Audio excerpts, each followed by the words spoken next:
Liebe Leute, heute gibt es eine Premiere, nämlich der erste englische Blasentalk. Ich durfte meine Englischkenntnisse da ein bisschen auf die Probe stellen. Die liebe Melissa Kramer hat mich zum Interview gebeten. Sie ist promovierte Wissenschaftlerin und engagierte Patientinnenvertreterin. Und aus ihrer eigenen langen Erfahrung mit einer chronischen Blasenentzündung heraus hat sie Live UTI Free gegründet. Eine Plattform, die weltweit Betroffene miteinander vernetzt und Forschung und Aufklärung zusammenbringt. Gemeinsam mit ihrem Team arbeitet sie eng mit Patientinnen, Ärztinnen und Wissenschaftlerinnen zusammen. In dieser Folge sprechen wir über Melissas persönliche Erfahrungen, unter anderem mit Impfungen, Hibrex und den Rückmeldungen aus ihrer Community. Und natürlich darüber, wie es ihrer Blase heute geht. Also viel Spaß!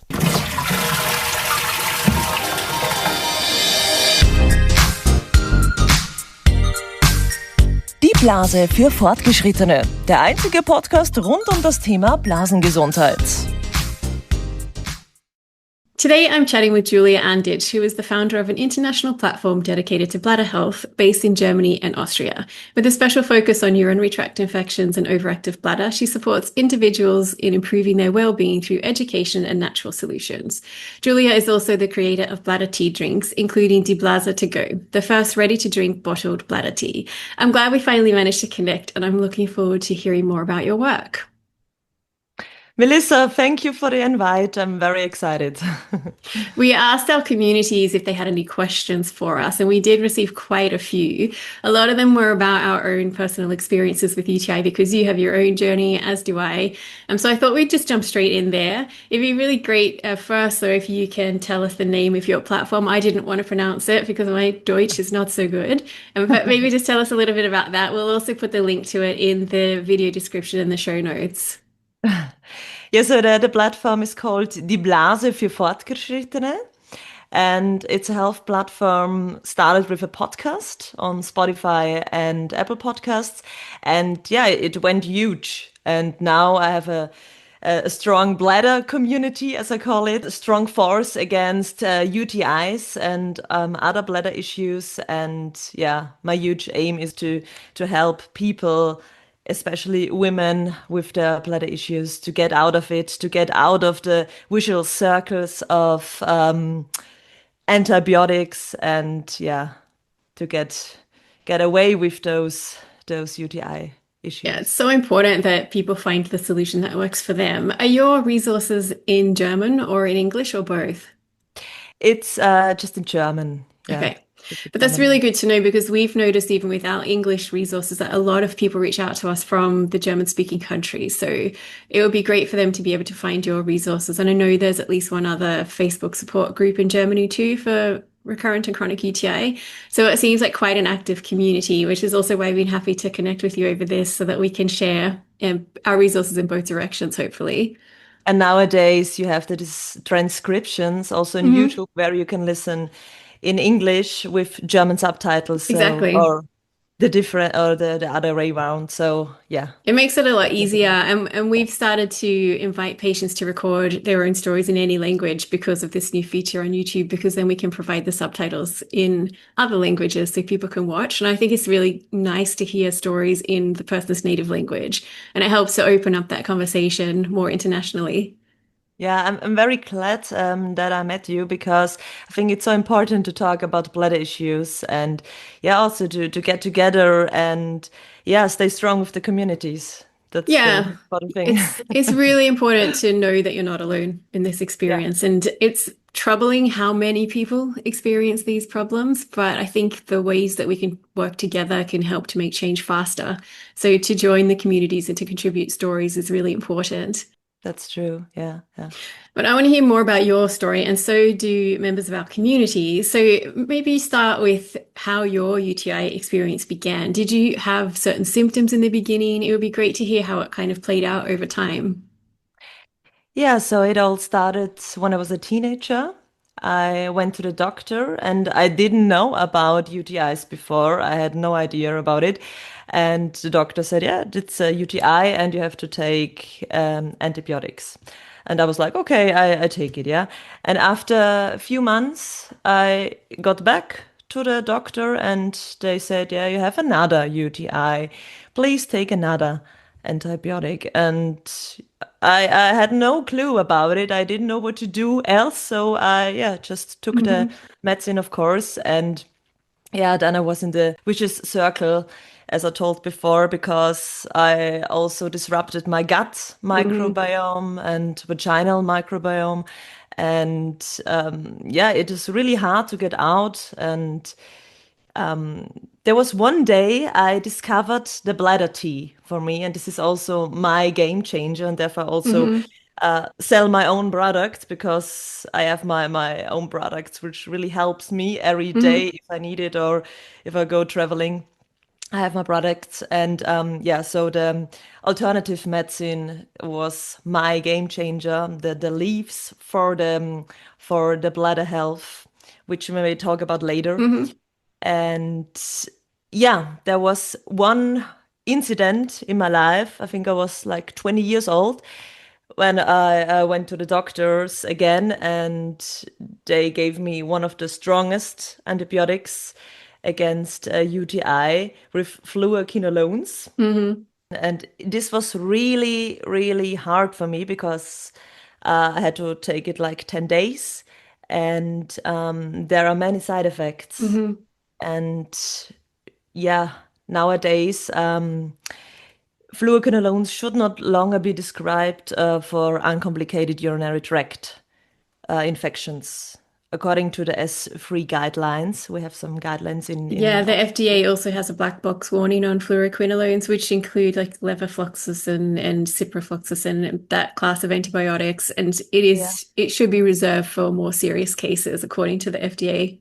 yeah, due to the side effects. Hmm. And this was the point where I said, no, I have to change something. And yeah, then I started to improve the bladder teas because Hmm. nowadays we have so many in the pharmacies, but they are like, yeah, the drinking experience is not the same. So yeah, I started to do my own thing and also help women with the international platform, Die Blase für Fortgeschrittene, with the Yeah, podcast. we have a lot of questions about that too. Going Yeah. back to your experience when you were first diagnosed, could you access any testing? Did you ever find out what could be causing the UTI, or was it mostly just antibiotic treatment based on symptoms?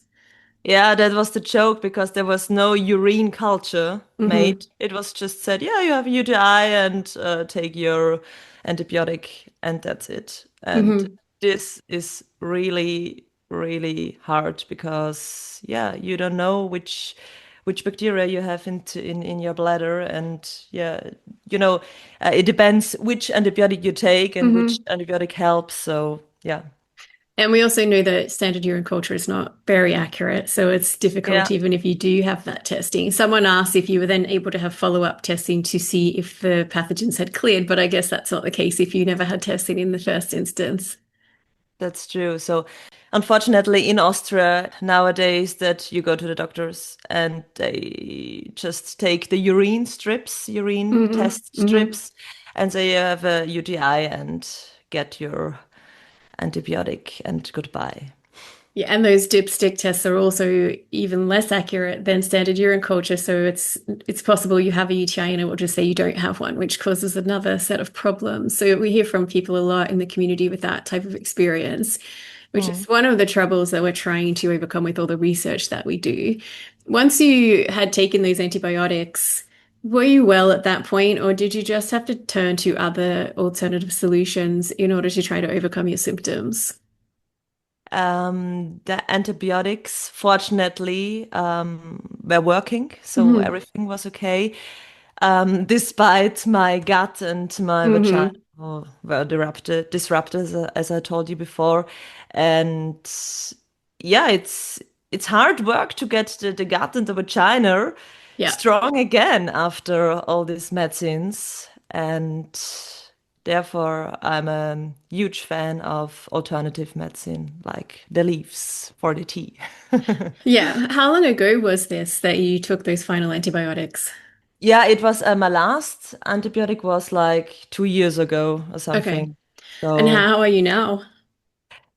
yeah, now I'm fine. I have my bladder issues. Okay. Last weekend I was in Budapest. There were 35 degrees, and the heat, but Mm-hmm. the heat is also a trigger for my bladder. So also my circulation was not right. I was tired and it was too hot for me. So the Mm-hmm. bladder was burning Yeah. and my bladder feels weak a little bit. Yeah. I'd be interested to hear from other people who are watching the video about whether they also experience more symptoms during summer, because we do hear that a little. And I have seen in the Yeah. media lately some headlines about UTI being worse in summer. Do you have any tips on how to reduce that impact? Drink, drink, drink. Drink is the most important thing. I love to drink water, just tap water, Hmm. but also tea, of course. And yeah, in summer, reduce to go out and lay in the sun, and if it's possible. But if you're on vacation, of course, you maybe just relax in the sun and enjoy the holidays. But the most important thing is to drink and yeah, to calm down. Maybe also to reduce stress in holidays Hmm. because stress is always a trigger for my bladder. Yeah, and I think it's a common trigger for people. We did a survey over 4 years where we had around 36,000 responses, and the main triggers, aside from UTIs after sex, there was dehydration and stress. And Mm. many people pointed to those two as triggers, which are hard to define and they're hard to overcome. But it's good to acknowledge that and then to try to implement things in your life. Dehydration easier because you can drink more water and try to plan for that. But the stress factor is a huge one for a lot of people. Yeah, yeah. So for me, the most triggers are like the heat and the cold. Hmm. So in winter, there is the cold problem. I always need some socks in the Yeah. winter. Without socks, it's not possible for my bladder. And yeah, so I cannot say that summer is better for my bladder. I don't know. It depends. Cold feet is something that other people have raised too, and wearing socks during winter. So I'd be interested to hear from the community about who else experiences that. There's so many unique experiences with UTI and the symptoms that people experience with the cold feet or cold hands or the muscle twitches and the fevers and headaches, all sorts of things that are really not documented very well. Yeah, I think there are many things which can prevent also UTI. As I told you before, drink is a very important thing, and to Hmm. stay calm and to reduce stress. But yeah, also maybe we talk about it later. Yeah, the diet is also very Hmm. important. Yeah, what do you eat? What do you drink? And how do you live exactly? Yeah, do you have a balance in your life, or Yeah. maybe there is also, the psychological topic is Hmm. also huge with bladder issues. Yeah, Yeah. it's a really big part of it. That was going to be my next question, actually. A lot of people asking if there are things that you do on a daily basis or that you've heard from the community, what types of supplements people find helpful, and if there's a type of diet people find helpful. So, what insights do you have there? Yeah, I know if I'm eating fast food, like often, I know my gut is not doing good and my Hmm. vagina is not doing good neither. But yeah, I think the most important thing is to eat probably like a diet rich in fiber and yeah, also to support your vaginal microbiome with Hmm. probiotics. As we're talking about taking supplements with lactic acid bacteria. Hmm. So these are the protective shield we have in our gut and also in our vagina and also in our bladder. Yes, Hmm. we also have lactic acid bacteria in our bladder. That's very interesting, I think. Yeah, it is. And it's quite a And recent discovery, only yeah, 2012, that yeah, it was confirmed there is a urinary microbiome, which means we now don't know a lot about it, but lactic acid bacteria is one of the things that we do know. yeah, that's very interesting that we also have E. coli bacteria, Escherichia Mhm. coli bacteria in our bladder in common. So if the doctor finds Escherichia coli, it's the question of how many do you have of Mhm. the amount of the Escherichia coli because it's yeah. normal to have a huge bacteria, a huge microbiome. Yeah, there's quite a few different organisms that can exist in a healthy bladder from what we understand. And it is important. Also, the threshold or the amount of bacteria, like you mentioned, is one of the things people look for when they're trying to identify the problem. But the other issue is that just because something is there, it doesn't mean it's causing symptoms. So there's no way that we can test, identify an organism and say for sure that is causing the problem. And that just highlights how much we still need to learn about this space. And then whether we can even replenish that urinary microbiome, whether anything that we take, probiotics or otherwise, helps to rebuild a healthy bladder. One game changer, which I tested before my bladder teas, was Demonose. Hmm. And yeah, Demonose is like cranberry. You have just a few studies about it, and we really don't know if it really works or Hmm. not. But in my community, in my bladder community, there are lots of people who say, "Yeah, I love to take Demonose because it's my game changer." Hmm. And I, yeah, also take it after sex for Yep. prevention. Okay. Just a glass of water, tap water with 1 spoon of demonose and the natural demonose. And yeah, that's the best thing for me for prevention. Yeah. And if I feel my vagina after sex, I also take some lactic acid bacterias. Hmm. There are also supplements for the vagina, as you know, I think. Yeah. Yeah. Yeah, and this is also good prevention. So there are also many steps after sex what you can do. So So yeah. you're talking about vaginal administration of probiotics. Do you also use oral probiotics? Yeah, for the gut, I also Hmm. take oral for the gut, yeah. But I prefer the things for the vagina because after sex maybe you have this feeling of burning Hmm. and it's a good thing against pain. Yeah. And we hear from a lot of people too who find demonose helpful, and it would be useful to have more studies in demonose. But some of the earlier studies found that it seems to have action against gram-negative organisms. But one of the more recent studies that looked at demonose didn't separate potential causes for gram-positive or gram-negative. So it just looked at everybody that had symptoms of UTI, which means it wasn't as helpful as it could have been because there was a group of people in there that nobody thought demonose would help anyway. So it would be great to have a more controlled trial where we're pre-screening people for gram-negative organisms so that we can get more accurate results that apply to this patient community. But I think we also see that demonose is one of the supplements that people find the most helpful overall. Yeah, and I think it's very important to have more, as we say in German, tips and tricks. So more things you can do if to prevent bladder issues, Hmm. not only bladder tea, but demonose and maybe some lactic acid bacteria, lactobacillus. It's very important. So I think it's always the whole system Hmm. to look at not only the bladder health, also the gut health and also the vagina health. Yeah, I found that in my experience too, that it wasn't enough to just take antibiotics. Everything else started to go wrong the more antibiotics I took. And it was a really big overhaul of my whole life that led to me recovering from my symptoms at that time. And while some people we hear from do recover with antibiotics alone and then they're fine, many other people have to address other aspects of their health. Mhm.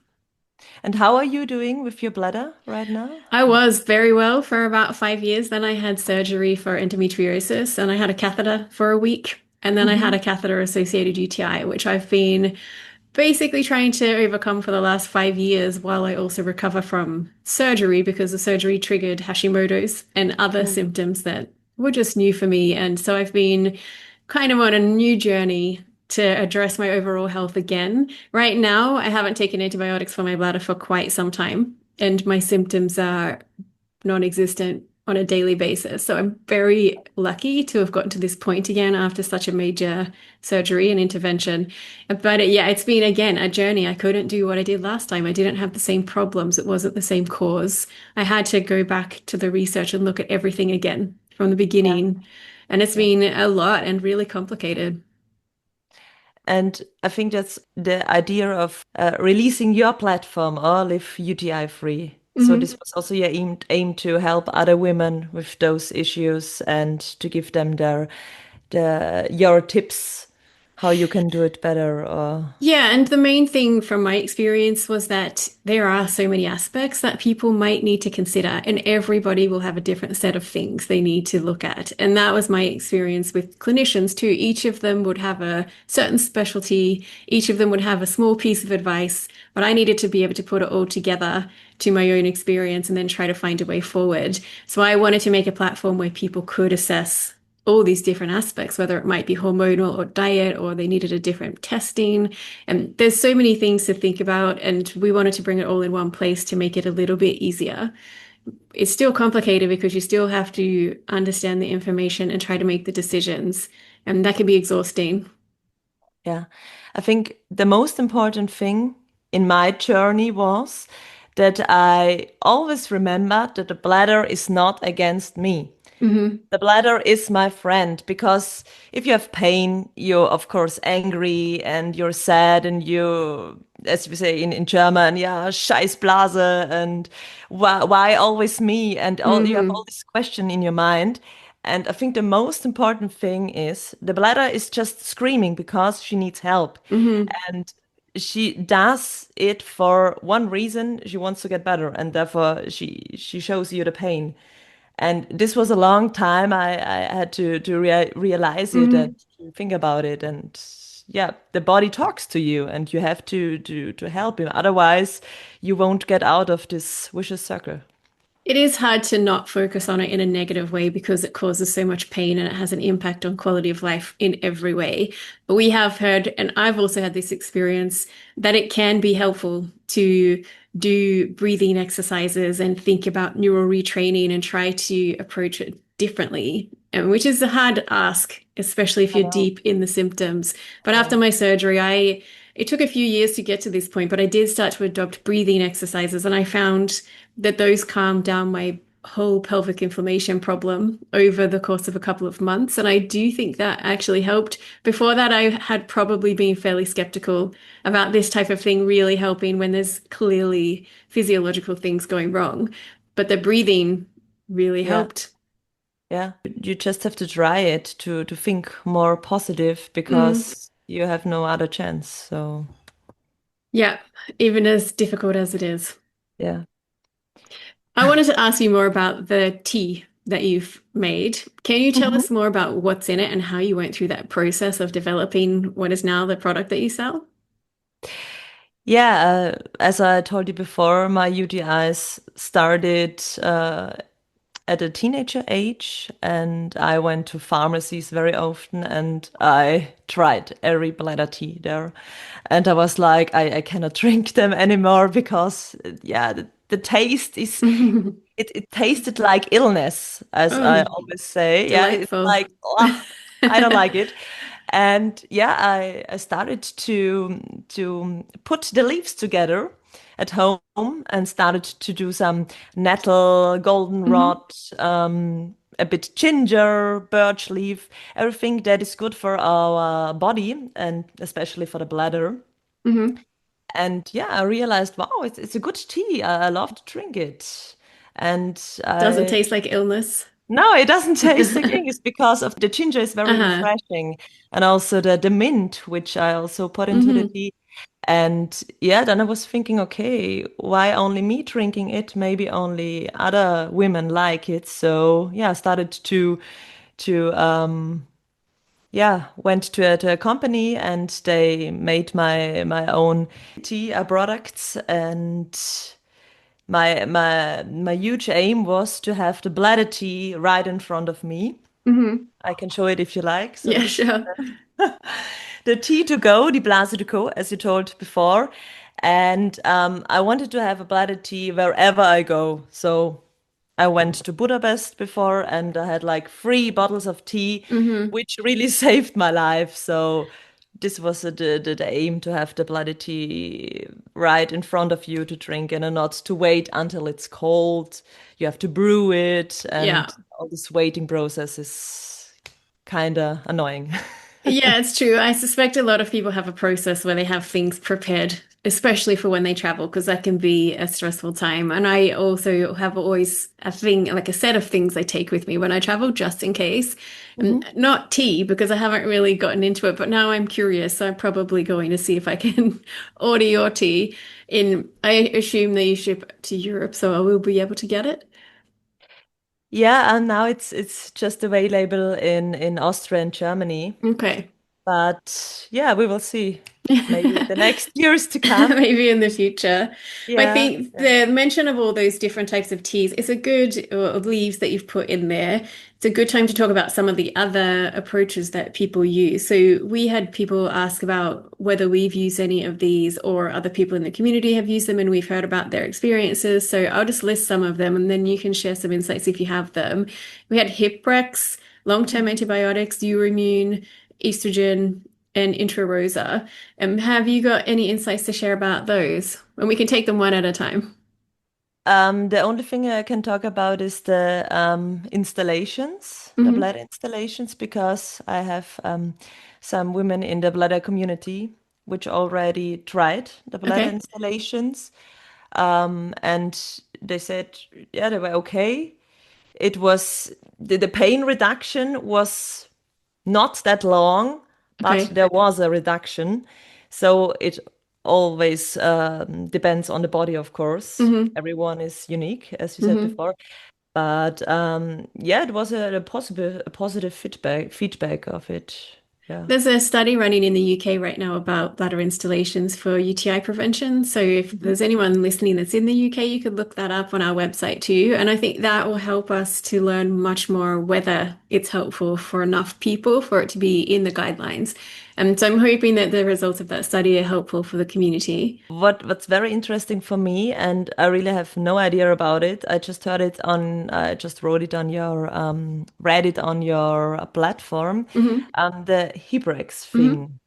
Maybe you can tell me something about it also from your community. Are Yeah, there it's some quite a feedback? big topic actually. Hiprex is also called, it's methenamine hippurate. So it's a urinary antiseptic and it's really quite old. It's been around for about 100 years, I think. So it kind of lost, it wasn't on trend anymore. Antibiotics really took over. But now that antibiotics are not working for a lot of people, these urinary antiseptics are being looked at again. And there was a big study in the UK called the ULTA study in the last couple of years, which was a Hiprex study and it found that it was not inferior to nitrofurantoin for prevention. And so it's become something that people use alongside antibiotics or instead of antibiotics. And it is part of the long-term UK antibiotic protocol. So people on that protocol often take the full dose antibiotics and Hiprex. And then over time, if their symptoms resolve, they might stop taking the antibiotics and continue with the Hiprex. And because it's a urinary antiseptic, it doesn't seem like organisms develop resistance in the same way that they do to antibiotics. They probably do, but it's not as ferocious, I guess, as the antibiotic resistance we see. So a lot of people in our community use it. I've Mhm. tried it myself, and Mhm. we do have a lot of positive feedback about it, that it has helped people. And what we don't know is if you can use it as a prophylactic just after sex or just after another trigger, whether it works. There needs to be more research in that area. And I know that you can access it in some countries and not in others. In Australia and New Zealand, for instance, you can buy it over the counter. In the Mhm. Mhm. US, you need a prescription. In the UK, it seems a bit grey. I've bought it over the counter in the UK, but also needed a prescription at other pharmacies. And in the EU, you can get it shipped from some pharmacies in other countries to Mhm. Germany, for instance, or to Mhm. Austria. But I don't believe it's available there over the counter. Yeah, We're trying to find out. this was my question because I think if you go to the doctors in Austria, they have no idea about Hebrex. They haven't Mhm. heard it before. So yeah, is there a possibility maybe to get to go to an international pharmacy and to, yeah, I don't know, to get it from Australia or from the UK? It's easier if you're in the EU, if you get it within the EU. So there are some pharmacies in Denmark that I found will ship within the EU. And I have heard Mhm. from German patients who I've shared links with, and they've tried it and have been able to get it. I've been able to ship it to Slovenia. And so I think within the EU, there are options, but the difficulty is that the name of it is slightly different in every country and every language. So you have to spend some time trying to find out what it's called in that region, then try to find a source for it, and then see if they'll ship to your country. And so there's also, because of the Commonwealth, people are shipping between Australia and Canada, for instance. Hmm. People in the UK ship from Australia too, because you can buy it online without a prescription. Ah, interesting. People are trying to Hmm. find ways around it because it isn't available everywhere. It doesn't mean that it's illegal in all Hmm. these places. It's just that it's not available. And the customs will stop it if it's illegal anyway. So it's kind of a matter of research and then trying to talk to people in the community to see if they've done it and to see if they can offer ways to get it if they're interested. But we also have a video on our YouTube channel with Dr. Kat Anderson, and she talks a lot about it, how you take it, how it works. And so you can learn about it more before you even look into trying to access it. Nice. You know, Austria is such a small country Hmm. and the people are very conservative. So the doctors have no idea about it. And Hmm. there was also one incident. I went to the to my doctor for my UTI Hmm. issues, and I told him that there is a vaccination called Strovac Hmm. from Germany, and I would like to try it. And he was like, "What is that? I've never heard of it before." So that's our It's system in Austria. It's difficult. In Germany, I was living in Berlin for about 4 years and I was going through my first UTI experience. And I saw a number of GPs there. One of them actually suggested Strovac to me, but then said it's not very successful, so I don't know if it's even worth trying. So of course I Mhm. didn't try it at the time, though I sort of now wish that I had because even 50% success rate is a huge deal for someone who has UTIs like that. And but what about the other vaccines? Have you tried Euroimmune or Eurovaxom or heard any stories from the community? I tried Urvaxom. Hmm. That's the most common in Austria. Okay. So the doctors know it. Yeah. I tried it, but it didn't help. It didn't help. Okay. Yeah, then I started to do a research, and then I found the Strovac and also Hmm. did Strovac. But I think it's like 2 years ago, so maybe I would need a refreshment right now, Hmm. but I don't do it because of my bladder D and everything's all right. Yeah. But what's very interesting is the Euro Moon Hmm. vaccination because it's the sublingual Yeah. vaccination, and we don't have it in Austria. Okay. So I think it's from Spain It or is, yeah. yeah. And it is possible to get in Austria, but it's again difficult because it's not readily available. It's not something that doctors know about. It's a named patient program. So it's a special access program, and you have to go through a number of steps. You have to find a doctor who is willing to work with you on this. They have to write you a prescription. You have to send the prescription to Immunotech, who makes Euroimmune. And then your doctor or a pharmacy has to be willing to accept it when it's shipped. So you can't ship it to your house. So if you can Mm. find all those steps and then pay for it, and it is quite expensive, you can access Euroimmune in many countries, including the EU. It is just a process and it takes time. But I've also tried Euroimmune myself after my Okay. surgery, and I found that it really helped to calm down the constant inflammation that I had in my bladder.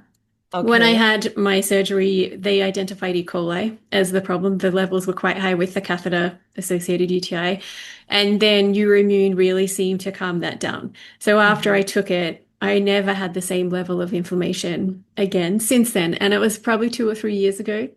But Mhm. the studies show that you do need to then probably do Euroimmune again every 18 months to 3 years. It depends on the person, like you said. And we have heard some success stories from the community with Euroimmune or Eurovaxom or Strovac, and other people who've said it just doesn't help at all. And that could be because of their immune system or the organisms that are involved or many other factors. But it could be worth trying for people. There are also rumors that it tastes like ananas. Is that true? Pineapple, yeah. Pineapple, yeah. It's funny because I never realized it was supposed to be pineapple flavored. I took it, like Yeah. you said, it's sublingual, so you spray it under your tongue Yeah. and you hold it for Yeah. 60 Yeah. seconds or something, or a few minutes. I can't remember. I never associated it with pineapple, just that it's kind of Okay. delicious. And Okay. then I started seeing that it's pineapple flavored, and I thought, is it pineapple flavored? But it doesn't taste like illness, like you said earlier. Okay. It just Okay. tastes Most fairly important pleasant. thing. Yeah, exactly. You just have to remember not to swallow it straight away because it is kind of tasty. And what is the price? How much does it I cost? couldn't tell you for sure. It's in the hundreds of euros though for a 3 month Mm. set of dosages. And it comes in like a really small case, but packed in Mm-hmm. ice. So the actual shipment is very big, which I Okay. was surprised about when I went to my gynecologist to pick it up on my bike. And she handed me a gigantic cooler box. And then the case itself was about this big inside. So I had to wheel that one home on my bike. But yeah, it is in the hundreds of euros. But I don't know for sure because I haven't gotten in touch with them recently to find out the price. Mm-hmm. People Yeah, can reach out directly to the company though to ask for more information. mm. But vaccinations are very expensive. We all know. Yeah, Oh, they are, which means they're not accessible to everybody. And I was lucky to be able to access it. that's true. Yeah. What is also very important, I think, is that you also test on STIs because Hmm. there are. I recently just made a new podcast episode where we talk about the similarity between STI Hmm. and bladder symptoms, bladder UTI symptoms, and they are nearly the same, like burning. And therefore, I always say, please test on chlamydia. Maybe also do a urogenital swab, where you Yeah, can test the vagina and the bladder, and then to see if there is there any STI it's or good is there advice. okay? Yeah, yeah. Hmm. Yeah, and that's important too to point out that even if some of these organisms are in a standard urine culture, that doesn't mean that they'll be identified. So you really do have to do STI testing. And there are certain organisms like ureaplasma, which will not be detected in Hmm. culture. And that is something you need to do a swab and PCR testing for. And we have heard from people who have specifically had that identified. And that's a different type of treatment. And then Me their too. symptoms have gone Yeah. away. Oh, yeah, you have personal experience. Yeah, I also had ureaplasma for a pregnancy. It's kind of dangerous for the Hmm. pregnancy if you have too many of ureaplasma Hmm. in your vagina, because a Yeah. small amount is normal to have it, but if you have too much, and then I had to take an antibiotic and Hmm. they were gone. So yeah. This is part of the problem because it's considered commensal or something that is part of a healthy biome. It's not Mhm. tested for. And there are a lot of people like theories around this about maybe it's not as healthy as we thought it was. For some people, it certainly doesn't seem to be. And it's not something that a doctor would suggest. So patients often have to suggest this. But that point you raised about pregnancy is a really good one. And it's something that we're hoping to do more research in the future on because the urinary microbiome or the urogenital microbiome can have an impact on the ability to conceive and the ability to take a pregnancy to term. And that's something that hardly anybody talks about and Mm. is not really considered when people are testing for fertility. The urinary or the urogenital microbiome is often not considered first, but it is a really important piece of that puzzle. And we're hoping to work with some collaborators in the next year or so on that topic. That's true. Yeah. And I would love to hear from people in the community if they have experience with that too, because that could help us to design future research and also help others who are going through similar experiences. Yeah, and therefore it's yeah, it's so important to connect with fellow sufferers because everyone has a different story Hmm. and everyone maybe has a different trick how to prevent UTI, and therefore we have the communities. Yeah, exactly. And there's so many different elements and things to consider. So it's helpful to be able to connect with other people. We'll put the links to all the platforms that you've shared in the video description. And if there's anyone in your community that's listening to this too, I would love to hear from them if they would like to share their story on our YouTube channel as a video or on our website in written form. And it can be in German or in English or any other language. So it'd be great to hear from some people from your community as well. And so the research that we're involved in, a lot of it is looking at things that might be an alternative. And so maybe in the next 5 to 10 years, there'll be other options for people. Yeah, and I hope that the research is going up and there will be more studies Hmm. about the bladder health and also the microbiome because it's very important. It's very important. And in the last few years, we've seen more research into UTIs and bladder health than we saw in maybe the 5 years before that. So it really Right. seems to be gathering momentum, and that makes me hopeful for the future. Yeah, I'm looking forward to it. Me too. And well, it was so good to talk to you, and I hope that we can connect again in the future and maybe collaborate on some research projects. Yeah, maybe the UTI problem is already solved. We never Oh, know. that would be nice. We can do a wrap up of the problem and how it's fixed now. I'd like that. So thank you very much. Yeah, thank you. Die Blase für Fortgeschrittene, dein Blasen-Podcast. Übrigens, hol dir jetzt freshen Blasentee aus meinem Online-Shop auf blasenentzündungslos.eu und entdecke alle Blasen-Must-Haves.